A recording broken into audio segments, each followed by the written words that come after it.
नमस्कार, आदाब। मैं शरिया से स्वागत है आपका सियासत टीवी के हिंदी समाचार में। सबसे पहले देखते हैं हेडलाइंस। राहुल गांधी ने बताया क्यों चीन ने मारी बाजी, भारत अमेरिका में बेरोजगारी की एक समस्या। संजय राउत का शिवसेना पर आरोप, कहा एक तरफ उनके विधायक बांट रहे हैं बुर्का, दूसरी तरफ उनकी पार्टी करती हिजाब के खिलाफ प्रदर्शन। हरियाणा में आप कांग्रेस गठबंधन पर संजय सिंह ने दिया बड़ा अपडेट। योगी सरकार के मंत्री ने एनकाउंटर पर अखिलेश यादव को घेरा, कहा सपा सरकार में जब मेरे भाई को जान से मारा गया तब पुलिस नहीं थी पक्षक। राहुल गांधी पर भड़के गिरिराज सिंह, कहा चीन की तारीफ और भारत को दे डाली गाली, उन पर चले देशद्रोह का मुकदमा। पाकिस्तान में इमरान के समर्थकों पर फायरिंग, रिहाई की मांग को लेकर प्रदर्शन कर रहे थे पीटीआई कार्यकर्ता। अब समाचार विस्तार से। लोकसभा में विपक्ष के नेता और कांग्रेस सांसद राहुल गांधी ने अमेरिका के टेक्सास में बेरोजगारी का मुद्दा उठाया। राहुल ने कहा कि भारत में बेरोजगारी की समस्या है, मगर दुनिया के कई देशों में और भी ये समस्याएं हैं। चीन में बेरोजगारी की समस्या नहीं है, वियतनाम में ऐसा नहीं है। उन्होंने कहा कि इस ब्रह्मांड में ऐसे कई देश हैं जहां बेरोजगारी का आलम नहीं है।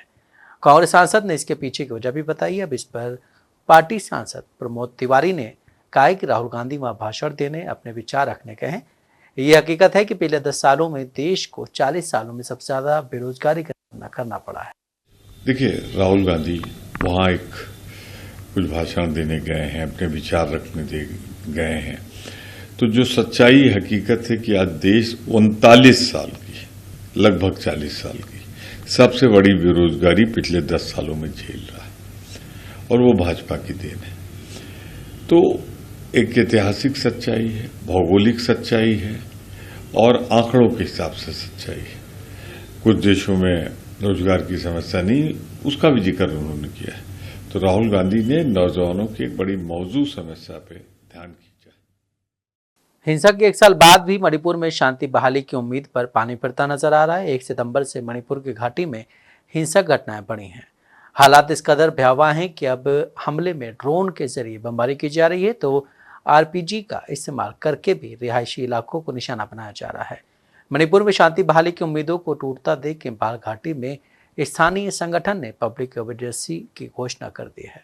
इस पब्लिक इमरजेंसी में केंद्रीय सुरक्षा बलों को चेतावनी दी गई है कि वो अगर कुकी संगठनों पर कार्रवाई नहीं करते हैं और शांति बहाली नहीं हो पाती है तो उन्हें मणिपुर छोड़कर जाना होगा। पब्लिक इमरजेंसी का असर इम्फाल के व्यवस्था इलाकों में भी देखा गया है, जहां दुकान मकान बंद हैं और सड़कों पर आवाजाही थम सी गई है। इम्फाल की रहने वाली रतन पूछ रहे हैं कि तमाम कोशिशों के बाद भी मणिपुर में शांति क्यों नहीं हो रही है और राज्य सरकार के साथ साथ केंद्र सरकार क्या कर रही है। रतन कहती हैं कि हिंसा बढ़ने की वजह से लोगों ने पब्लिक इमरजेंसी जारी कर दी है। कई घरों के छत पर रॉकेट गिरने के निशान ताज़ा हैं, तो दीवारों पर स्प्रिंटर ने निशाना बना दिए हैं। मकान जल गए हैं तो लोग गांव छोड़कर भाग गए। उस दिन और घटना के जश्नदीद बताते हैं कि कैसे 3 से 4 ड्रोन ने अनेक संख्या में बम बरसाए, जिससे इलाके में दहशत फैल गई। हालांकि घाटी और पहाड़ से लगने वाले इलाकों में पिछले 1 साल से बंकर बने हुए हैं, जहां दोनों समुदाय के लोग एक दूसरे के सामने हथियार तानकर खड़े हुए हैं। आज भी ये बंकर बने हुए हैं और कोई नहीं जानता कि कब कौन किसकी तरफ गोलियों की बरसात शुरू कर दे। मिलिट्री ग्रेड दूरबीन एक हिस्से पर तैनात की गई है जो सपोर्टर का काम करती है, जिसके जरिए ये पता चल जाए कि उनके दुश्मन पहाड़ के किस हिस्से में फायर कर रहे हैं।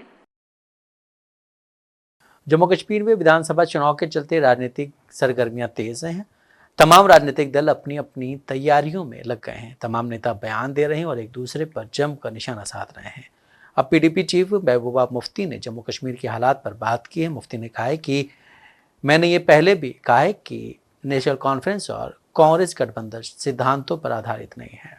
मैंने बीजेपी के साथ रह के पीडीपी का एजेंडा चलाया, जम्मू कश्मीर के लोगों का एजेंडा चलाया, मगर नेशनल कॉन्फ्रेंस ने बीजेपी के साथ रह के सरकार में रह के उनका एजेंडा चलाया। वो लोगों के पास आया नहीं है। तो मैंने पहले भी कहा, ये जो एनसी कांग्रेस के अलायंस है ये असूलों की मबनी नहीं है।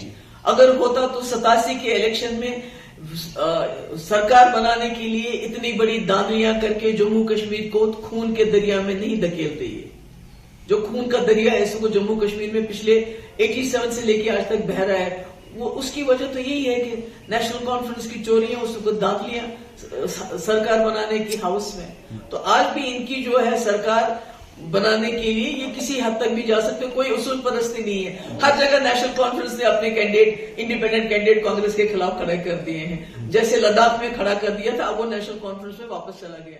तो ये तो इनकी आपस में ऐसी है। कांग्रेस नेता पवन खेरा ने कहा है कि थोड़ा सा भी कोई बुद्धिमान व्यक्ति होगा तो वो क्यों आरएसएस को समझने में अपना समय बर्बाद करेगा। आरएसएस ऐसी संस्था है जो अपने आप को पंजीकृत करवाने की हिम्मत तक नहीं रखती, जो अपने अकाउंट तक सार्वजनिक नहीं करती। उसको समझने या जानने में कोई अपना समय क्यों बर्बाद करेगा। हमें सिर्फ ये चिंता है कि देश, धर्म और संस्कृति के स्वयंभू ठेकेदार बनकर घूम रहे हैं। हमें अपने देश को, संस्कृति को आरएसएस से बचाना है। कौन थोड़ा सा भी कोई बुद्धिमान व्यक्ति होगा वो क्यों आरएसएस को समझने में अपना समय बर्बाद करेगा। है क्या आरएसएस को समझने लायक? 100 साल का इतिहास उनका देख लीजिए तो एक खोखला इतिहास है जिसमें खोखली बातें की हैं, देश के विरोध में काम किया है, देश के खिलाफ षड्यंत्र रचा है, अंग्रेजों के साथ मिलकर काम किया है। ऐसी संस्था जो अपने आप को रजिस्टर नहीं कराने की हिम्मत रखती, जो अपना मेंबरशिप रजिस्टर सार्वजनिक नहीं करती, जो अपने अकाउंट सार्वजनिक नहीं करती, उसको समझना या जानने में समय कोई अपना जाया नहीं करेगा। कम से कम हम तो नहीं करेंगे। हमें सिर्फ एक चिंता है कि ये देश और धर्म और संस्कृति के स्वयंभू ठेकेदार बनकर घूम रहे हैं। हमें अपने देश को, अपनी संस्कृति को और अपने धर्म को आरएसएस से बचाना है। हरियाणा में बीजेपी, कांग्रेस और आप तीनों जल्द ही पूरे 90 सीटों पर स्थिति साफ करने की बात कर रही हैं। इस बीच ज़्यादा चर्चा ये है कि कांग्रेस और आम आदमी पार्टी का अलायंस होगा या नहीं। हालांकि दोनों के पास इस गठबंधन में देरी के अपने अपने तर्क हैं। लोकसभा में बीजेपी से 5 सीटें छीनकर मिली ताकत से कांग्रेस खुद को विन विन सिचुएशन में मान रही है, तो दूसरी तरफ आप नेता अपने सुप्रीमो के न होने के चलते मनमाफिक मोलभाव नहीं कर पा रहे हैं। इस बीच खबर है कि उम्मीद का दामन अभी भी कहीं न कहीं छोड़ा जा सकता है। पार्टी को और पार्टी के नेतृत्व को मैं धन्यवाद करना चाहूँगा कि उन्होंने मुझे पार्टी का टिकट उचाना कलां से दिया। और जहाँ तक लोगों की बात है, जहाँ तक क्षेत्र की बात है, तो ना तो क्षेत्र मेरे लिए नया है, ना मैं उनके लिए नया हूँ। हाँ, ये बात है कि बहुत गहनता से मिलने का मौका अब मिला है। मैं ख़ासतौर पर पिछले 2.5 महीने से लगातार अपने क्षेत्र में पूरा जो गांव है मैंने सारे के सारे कवर किए हैं। वहाँ पे बहुत गहराई से कवर किए हैं। और अब चुनाव औपचारिक रूप से आ गया है, टिकट भी हो गया है, तो अब अगले 4 हफ्ते उसी में व्यस्त रहेंगे। आम आदमी नहीं, इसको 2 स्तर पे देखना पड़ेगा हमको, क्योंकि जहाँ तक प्रदेश की राजनीति का सवाल है उसमें एज सच कांग्रेस अपने आप में पूरी तरह से सक्षम है और आज के दिन बहुत ही एक अच्छी स्थिति में है बहुत बड़ा बहुमत के साथ सरकार बनाने की। लेकिन यदि उसको आप राष्ट्रीय राजनीति। छत्तीसगढ़ के सरगुजा के अंबिकापुर स्थित मां कुदर की एल्मोनिया फैक्ट्री में रविवार को हुए हादसे में अब तक 4 मजदूरों की मौत हो गई और इस हादसे में कई मजदूर गंभीर रूप से घायल हुए हैं। सभी घायलों को मेडिकल कॉलेज अस्पताल में भर्ती कराया गया है। बताया जा रहा है कि प्लांट में कोयला बंकर गिरने से यह हादसा हुआ है। इस हादसे में सीएम विष्णुदेव साय ने जांच के आदेश दिए और कहा है कि दोषियों के खिलाफ सख्त कार्रवाई की जाएगी। ये घटनाएं अत्यंत दुर्भाग्यजनक है और ये हृदय विदारक घटना है जब इतनी बड़ी संख्या में मौतें हुई है। मैं मृतकों के प्रति अपनी विनम्र श्रद्धांजलि अर्पित करता हूं और उनके परिजनों के प्रति अपनी सहानुभूति प्रकट करता हूं। ये सरकार इसके संज्ञान में है और निश्चित रूप से सरकार इस पर संज्ञान लेकर उचित कार्रवाई करेगी। महाराष्ट्र में एकनाथ शिंदे की शिवसेना मुस्लिम महिलाओं को बुर्का बांट रही है। ये पहली बार है जब शिवसेना मुस्लिम महिलाओं को बुर्का बांट रही है। इसे लेकर मुंबई के भायखला इलाके में तमाम होल्डिंग्स लगाए गए हैं। ये होल्डिंग शिंदे गुट की विधायिका यमनी जाधव ने लगवाए हैं। शिवसेना के इस फैसले पर अब उद्धव गुट के सांसद संजय राउत ने प्रतिक्रिया दी है। सांसद संजय राउत ने अपने एक बयान में कहा कि जो विधायक पार्टी छोड़कर गए हैं उन्हें भी बुर्का दिया जाना चाहिए, क्योंकि आने वाले चुनाव में उन्हें जनता का सामना बुर्के में ही करना पड़ेगा, वरना लोग जूते मारेंगे। उन्होंने इन विधायकों को ढोंगी करार देते हुए कहा कि ये लोग चुनाव जीतने के लिए किसी भी हद तक जा सकते हैं। राउत ने विरोधाभास की तरफ इशारा किया और कहा कि जहां ये लोग बुर्का बांट रहे हैं, वहीं दूसरी तरफ उनके नेता स्कूलों और कॉलेजों में बुर्का पहनने का विरोध कर रहे हैं। बता दें कि इस साल लोकसभा चुनाव में यामिनी जाधव इस इस क्षेत्र से चुनाव हार गई थी, क्योंकि ये मुस्लिम बहुल इलाका माना जाता है। इसलिए माना जा रहा है कि विधानसभा चुनाव से पहले मुस्लिम वोटरों को लुभाने के लिए इस तरह के कार्यक्रम हो रहे हैं और मुस्लिम महिलाओं को शिवसेना की तरफ से बुर्का बांटा जा रहा है। अजीत पवार पर टिप्पणी करते हुए राउत ने कहा कि पवार का बारामती विधानसभा चुनाव हारना लगभग तय है और उन्हें ये भी इस बात का अंदाजा है कि उन्होंने अजीत पवार पर शरद पवार के विश्वास को तोड़ने का आरोप लगाते हुए कहा कि अब पछतावे का कोई फायदा नहीं है। हरियाणा विधानसभा चुनाव को लेकर कांग्रेस से राज्यसभा सांसद रणदीप सुरजेवाला ने कैथल में बड़ा दावा किया। उन्होंने कहा कि कांग्रेस से भारी मतों से सत्ता में आएगी। रणदीप ने कहा कि ये निर्णय लिया गया था कि लोगों के आशीर्वाद से कांग्रेस की सरकार बनने पर कैथल में एक यूनिवर्सिटी और मेडिकल कॉलेज बनाया जाएगा। सबसे पहले हम सभी दस्तावेज इकट्ठा करेंगे और जांच करेंगे कि 2 से 2.5 साल के भीतर हम मेडिकल कॉलेज का निर्माण पूरा कर लेंगे। जब ये फैसला हुआ था कि यहाँ यूनिवर्सिटी बनेगी, जब ये फैसला हुआ था यहाँ मेडिकल कॉलेज बनेगा, तो मैं आपको कह सकता हूँ कि कांग्रेस की सरकार जो लोगों के आशीर्वाद से बनेगी, उसके बनते ही सबसे पहले वो सारे कागजात निकलवाकर पूरी जांच करके प्राथमिकता पे, मेरा ये मानना है जो medical college long gestation project होते हैं, ये 10 साल में 10 कमरे बनवा पाएंगे। मैं ये कहता हूँ कि मुझे ये उम्मीद है कि हम 2 से 2.5 साल में हमारा मेडिकल कॉलेज पूरा करेंगे और यूनिवर्सिटी को और जल्दी बनाएंगे। और सारे प्रोजेक्ट्स जो पेंडिंग पड़े हैं उन सब पर काम करेंगे।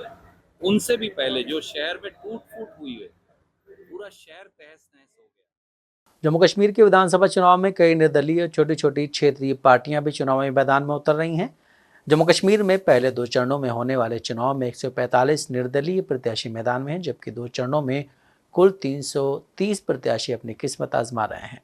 2014 के चुनाव में पहले 2 चरणों में होने जा रहे विधानसभा चुनाव में कुल 87 निर्दलीय प्रत्याशी खड़े हुए थे। वहीं नेशनल कॉन्फ्रेंस के वाइस प्रेसिडेंट उमर अब्दुल्ला अपनी सीट से 7 निर्दलीय के खड़े होने से हैरान हैं और ये दावा किया है कि भाजपा ने छोटी पार्टियों और निर्दलीयों के साथ डील की है ताकि वो उसकी मदद से जम्मू कश्मीर में सरकार बना सके। एक न्यूज़ रिपोर्ट के मुताबिक उमर अब्दुल्ला ने भाजपा के मैनिफेस्टो लॉन्च के दौरान अपनी पार्टी और पीपुल्स कॉन्फ्रेंस पर गृह मंत्री अमित शाह की चुप्पी को लेकर सवाल उठाया है। उमर अब्दुल्ला ने इस बात से हैरानी भी जताई है। जेल में बंद अलगाववादी नेता सर्जन बरकती ने भी इसके खिलाफ गारंदवल में नामांकन दाखिल किया है। दरअसल ये घटनाक्रम तब सामने आया है जब लोकसभा चुनाव में जेल में बंद अलगाववादी नेता इंजीनियर रशीद ने उन्हें हरा दिया था। इस चुनाव में छोटे छोटे क्षेत्रीय दल भी अपनी किस्मत आजमा रहे हैं, जिसमें यूपी के फर्रुखाबाद में पंजीकृत अनारक्षित समाज पार्टी भी शामिल है। इस पार्टी का कहना है कि ये जाति व्यवस्था के खिलाफ लड़ रही है। इसके 2 प्रत्याशी मैदान में है। इसके एक प्रत्याशी महराज हिलाल वानी है, जो कि भाजपा के प्रत्याशी हिलाल अहमद वानी के बेटे हैं। वहीं दिल्ली के विकासपुरी में पंजीकृत संपूर्ण भारत क्रांति पार्टी और यूपी के कानपुर में नेशनल लोकतांत्रिक पार्टी भी इस बार चुनाव में उतरी है। हरियाणा विधानसभा चुनाव को लेकर आम आदमी पार्टी और कांग्रेस के बीच गठबंधन की चर्चा को लेकर आज संजय सिंह ने बड़ा बयान दिया। उन्होंने कहा हमारे पास समय कम बचा है। आप नेता संजय सिंह ने कहा है कि नामांकन की तारीख 12 सितंबर है, हमारे पास भी समय नहीं है। सभी सीटों पर आपकी पूरी तैयारी है। आलाकमान के फैसले का इंतजार कर रहे हैं। हम जल्द ही उम्मीदवारों की लिस्ट जारी करेंगे। देखिए, इस पे संदीप पाठक जी का भी बयान आ चुका है। आज सुशील गुप्ता जी ने भी स्पष्ट किया है कि हमारी पूरी तैयारी है और हम लोग अपने सीटों का ऐलान या चुनाव लड़ने के लिए पूरी प्रक्रिया को हम अपना कैंडिडेट घोषित करने की प्रक्रिया को पूरा कर चुके हैं। और जैसे ही उनको पार्टी संगठन से या राष्ट्रीय अध्यक्ष अरविंद केजरीवाल जी से इजाजत मिलेगी, वो ऐलान करके चुनाव में जाएंगे। एक राष्ट्रीय राजनीतिक दल है आम आदमी पार्टी।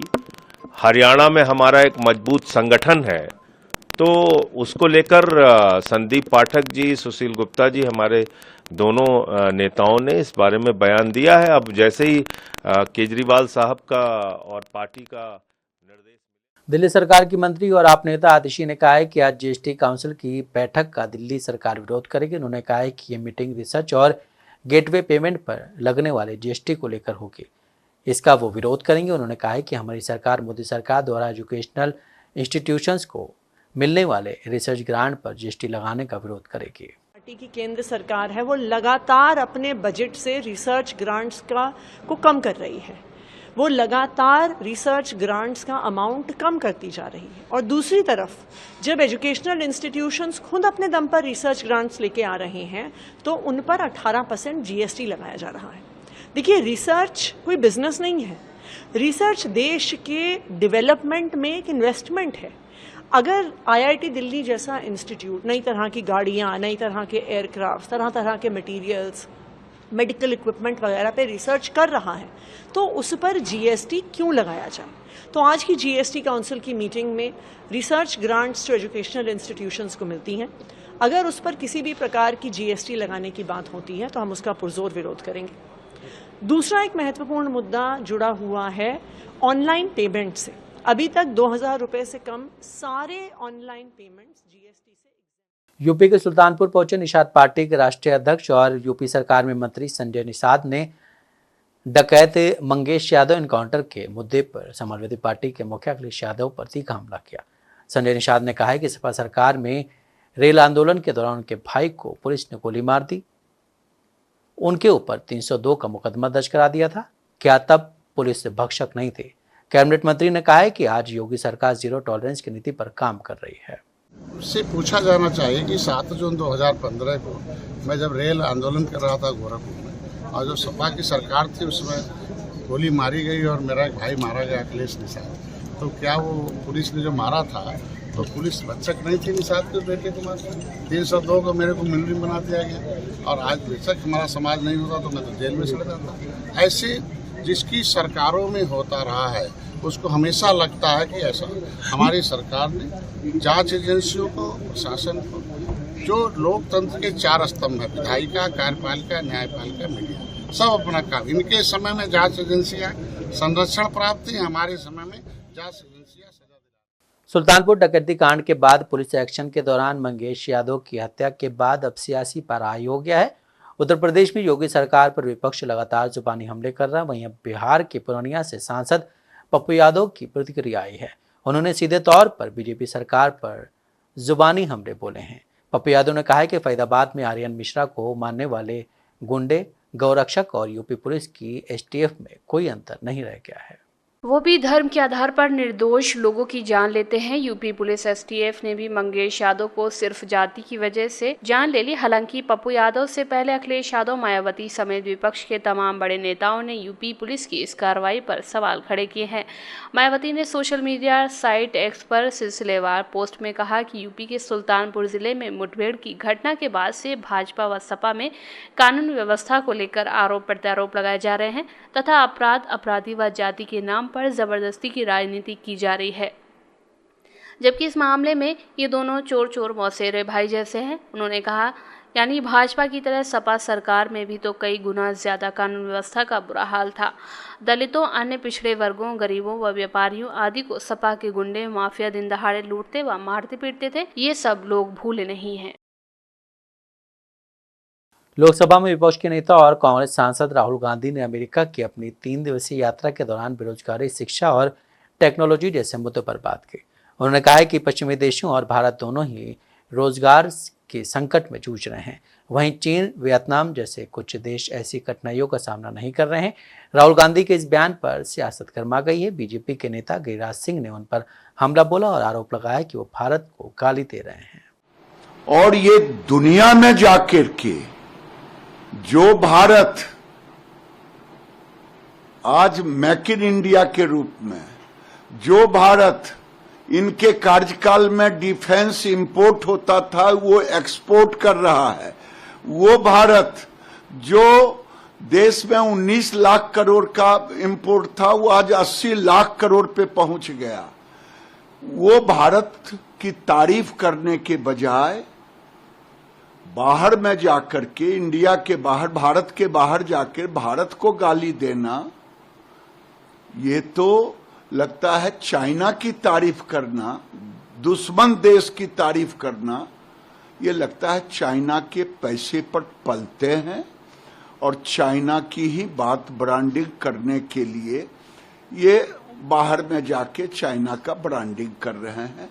इन पर तो ऐसे लोगों को, अगर कानून भारत में नहीं होता, अगर मोदी जी संविधान की रक्षा नहीं करते तो ऐसे लोगों को देशद्रोह का मुकदमा चलाना चाहिए, जो भारत की निंदा भारत के बाहर जाके करे, भारत को बदनाम करे और दुश्मन देशों की तारीफ करे।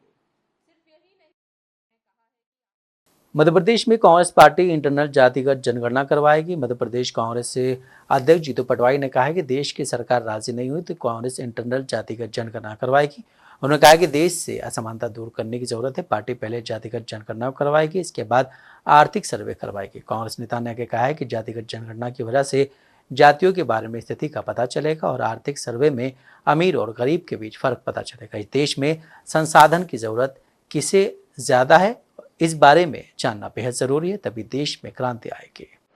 प्रशासनिक दृष्टि से जिले, क्षेत्रफल और भौगोलिक स्थिति के हिसाब से, जनसंख्या की स्थिति के हिसाब से देश के कानून में, संविधान में इसका प्रावधान है कि समय समय पे 10 साल में इसका सीमांकन किया जाता है, परिसीमन होता है, तो प्रशासन कर रहा है। पर जरूर इस बात की है कि राजनीतिक दुर्भावना से, राजनीतिक लाभ हानि से अगर कोई भी शासन, सरकार इस तरह की प्रशासनिक सेवा में गड़बड़ करती है तो ये एक स्वाभाविक रूप से समझ में आता है कि एक अच्छी प्रशासनिक व्यवस्था नहीं होती है। वीडी शर्मा जो है, जो दिग्विजय सिंह ने जो बयान दिया था उसके बाद भारतीय जनता पार्टी के जो नेता हैं वो क्राइम ब्रांच पहुंचे और उन्होंने FIR दर्ज करने की मांग की है। ऐसा है, दिग्विजय सिंह साहब का मैंने बयान सुना और मैंने वीडी शर्मा जी का भी बयान सुना। दिग्विजय सिंह साहब को ने कहा कि अगर कोई बीजेपी का नेता मुझे आतंकवादियों के संगी साथी बताने की कोशिश करता है, सरकार उनकी कार्रवाई करना चाहिए, आखिर आप सक्षम लोग हो। तो उनकी भावना इस तरह की है। और वीडी शर्मा जिस तरीके की मर्दानगी की बातें करते हैं, पुरुषार्थ की बातें करते हैं, ये एक इतने बड़े राजनीतिक दल के प्रथम अध्यक्ष होने के नाते उनको ये भाषा शोभा देती है। मैं मानता हूं कि वीडी शर्मा जी जरूर हमारे विरोधी हैं वैचारिक रूप से, पर समाज हमें देखता है। आखिर समाज राजनीतिक लोगों को देख के अनुसरण करता है। तो आप इस तरह की अमर्यादित भाषा बोलेंगे तो किसी भी राजनीतिक दल के नेता के लिए ठीक नहीं होता है। तो मैं मानता हूं उनको इस बात को लिए राजनीति कम और अपना सार्वजनिक जीवन में जो सभ्यता होती है उसकी पालना ज्यादा करनी चाहिए। पाकिस्तान में पाकिस्तान तहरीक-ए-इंसाफ पार्टी की रैली के दौरान फायरिंग की खबर है। जेल में बंद पाकिस्तान के पूर्व प्रधानमंत्री इमरान खान की पार्टी ने रविवार को शक्ति प्रदर्शन किया और अपने नेता को तुरंत रिहा करने की मांग की। पीटीआई ने लगाया कि पुलिस के अधिकारियों ने फायरिंग की और हमारा प्रदर्शन शांतिपूर्ण था। फायरिंग की घटना को पीटीआई ने शर्मनाक बताया। साथ ही पार्टी ने फायरिंग के दृश्यों को सोशल मीडिया प्लेटफॉर्म पर भी शेयर किया है।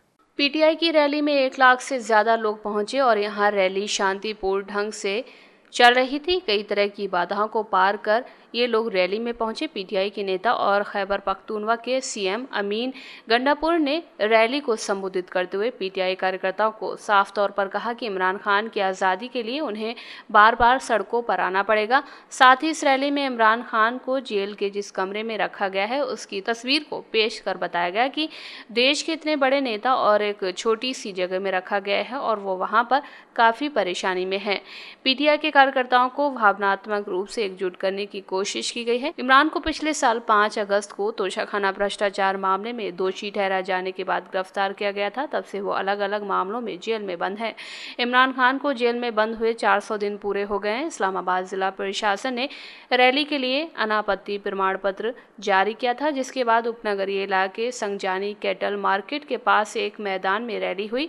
एनओसी के मुताबिक रैली शाम 7 बजे समाप्त होनी थी। समय सीमा समाप्त होते ही जिला प्रशासन ने एनओसी का पालन न करने के कारण पुलिस को रैली में शामिल लोगों के खिलाफ कार्रवाई करने का निर्देश दिया। यहीं समाप्त होता है। मुझे दें इजाजत। बाकी खबरों के लिए बने रहें सियासत टीवी के साथ।